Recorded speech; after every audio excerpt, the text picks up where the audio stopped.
بسم اللہ الرحمن الرحیم۔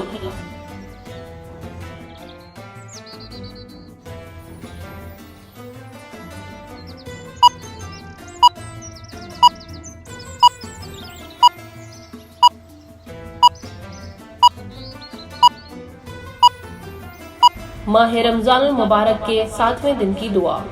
اے اللہ، آج کے دن مجھے روزہ رکھنے اور عبادت کرنے میں مدد دے، اور اس میں مجھے بیکار باتوں اور گناہوں سے بچائے رکھ، اور اس میں مجھے یہ توفیق دے کہ ہمیشہ تیرے ذکر و فکر میں رہوں، اے گمراہوں کو ہدایت دینے والے۔ ماہ رمضان المبارک کے 7ویں دن کا ثواب۔ رسول خدا صلی اللہ علیہ وآلہ وسلم نے فرمایا، خداوند عالم 7ویں دن تم کو جنت النعیم میں 40,000 شہیدوں اور 40,000 صدیقوں کا ثواب عنایت فرمائے گا۔